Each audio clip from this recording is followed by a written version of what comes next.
Alright guys, today's the day. Let's talk tires. So these are the tires that I bought. These are the big box store tires.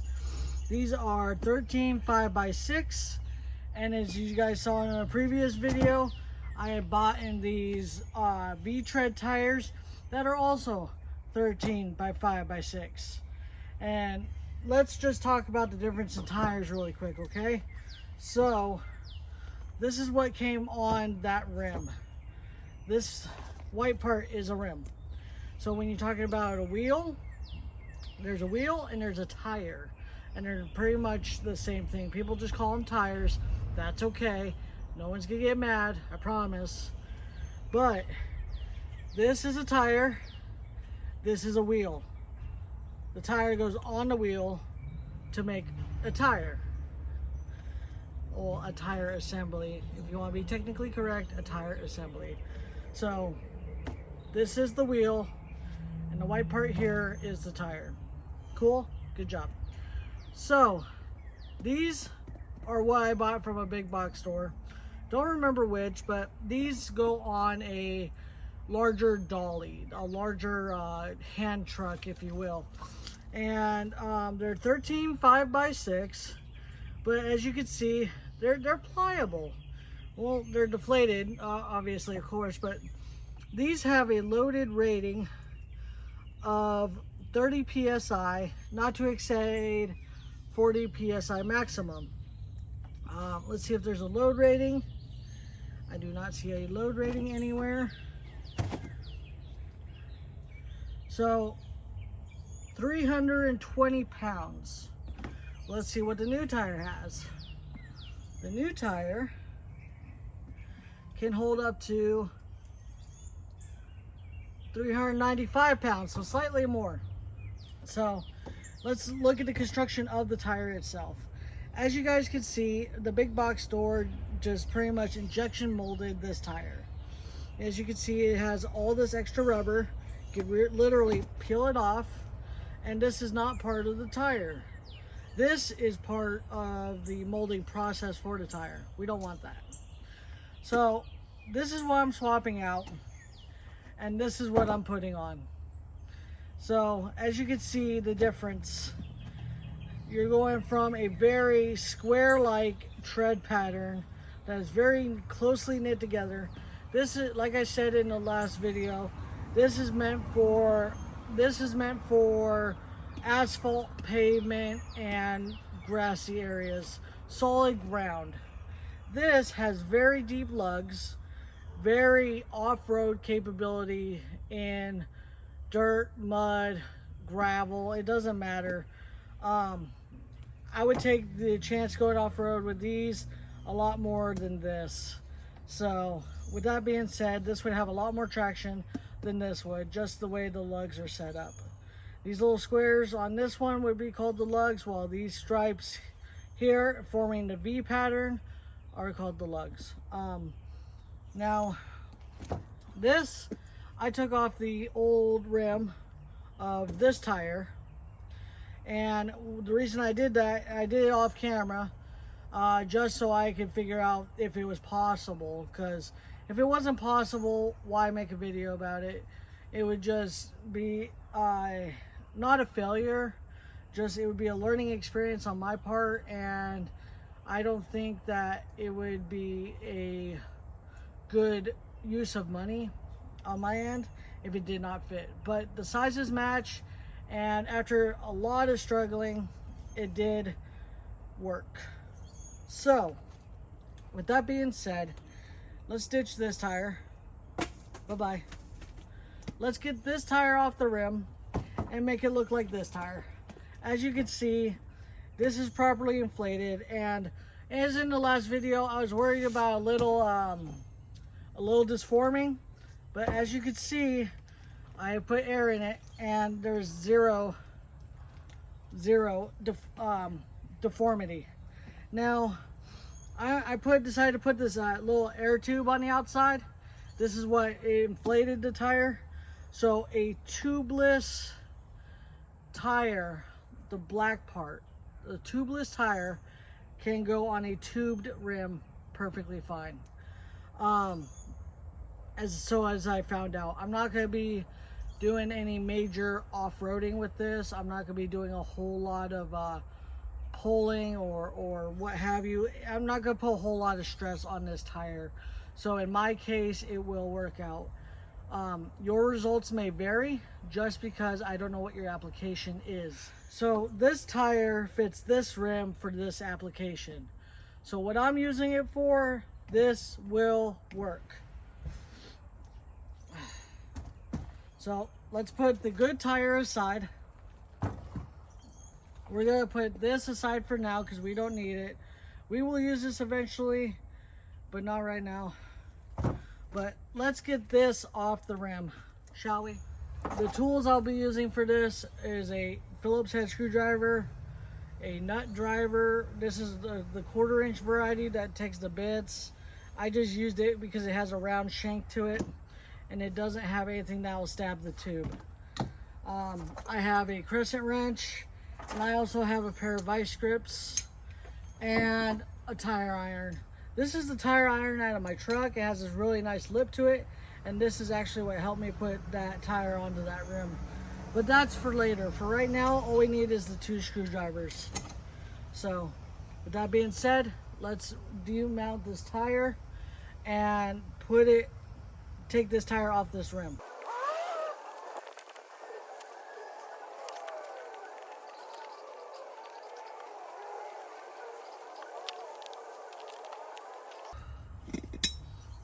And there you have it. This will work. This is what we're going to keep. This is what we're going to reuse. Same thing with this tube, because this is what will provide positive pressure to our tire. This guy, we don't need this guy. See ya. So what I like to do is I like to get all the air out of this so I can put it inside of the tire and then fish this back in there, and it makes the whole process a whole lot easier. Now with how the V-tread pattern is, this is going to be something that's going to be very crucial to your build. This is going to be something very crucial that you do not want to mess up.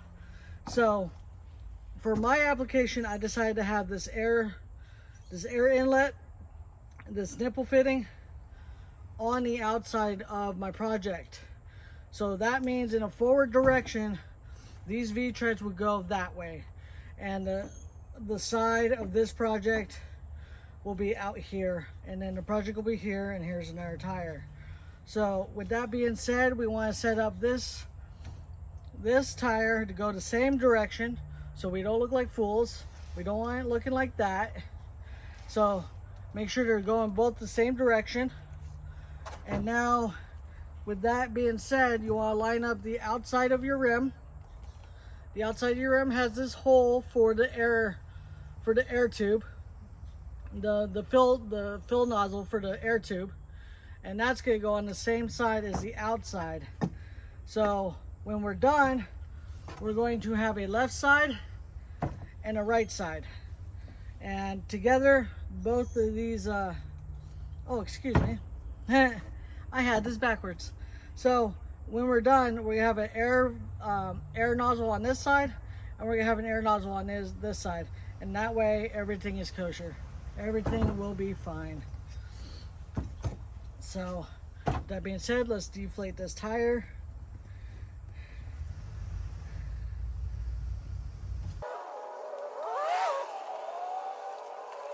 And we're going to put it into the tire. So since this has a air inlet that protrudes from the side, it protrudes at an angle, we're going to face that to the side that we want to fill up from, the outside, so my right hand side. So we're going to stick it in the tire just like this.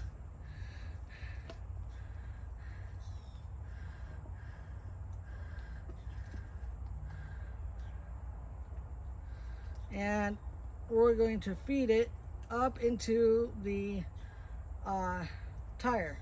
So now we've done that, make sure it's all nice and snug. Now this is gonna be the hard part. This is gonna be what we're going to put in here.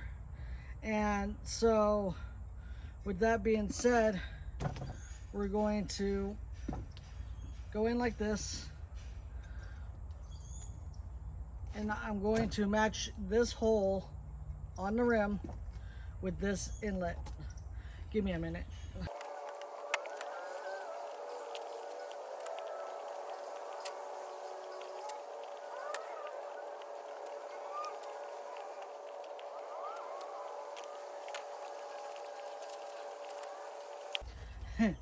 Don't you guys find it funny that the first time around when it's not on camera it works, but the second time around when it's on camera it doesn't work? So I don't know why it's not going in here, but I'm gonna try a different method. Just bear with me. It didn't work.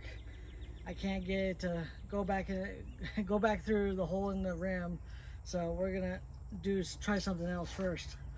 So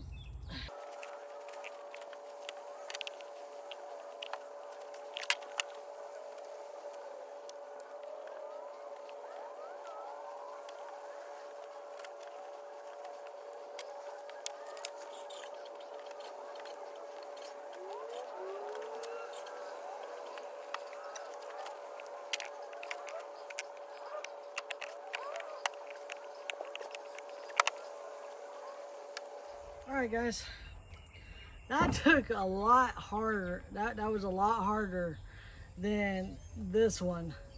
The first time around, this went in so buttery smooth. I fought tooth and nail for this one, guys. That just shows you that each of these tires is different. None of them are the same. And these are so cheaply made nowadays, I don't even think they have a standard other than to meet the minimum requirements for the dimensions. And not to say that this is not going to fit. I'm pretty sure it will fit because it fit this one. But just know that each one is going to have its own little quirks. And if you decide to do something like this for your project, please keep that in mind, that do never take it for granted that they're all going to be the same. So let's move on to the next part. So as you can see right now, I got half the rim inside the wheel. Now we have to do the same thing to this side. We have to seat this side, and then we can air it up and have it match that one. So without further ado, let's get to work.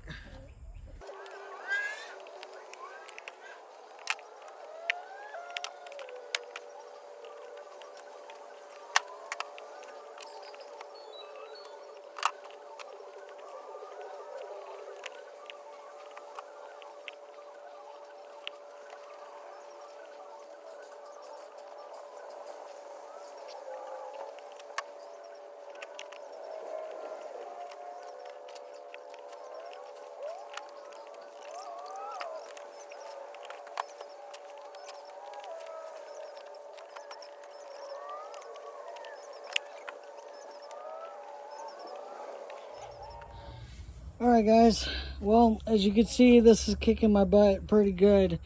I started out with a time-lapse video, and I tried to do that because I did it once, figured I could do it again, and it's just not having it.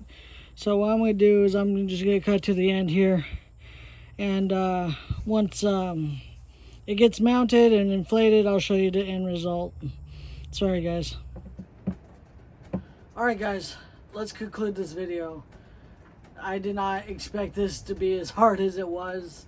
I've done implement tires before. I've done the little 410 by 350 by 4 tires, the normal tires you would see on like radio flyer wagons and smaller dollies and such, but these are definitely new to me.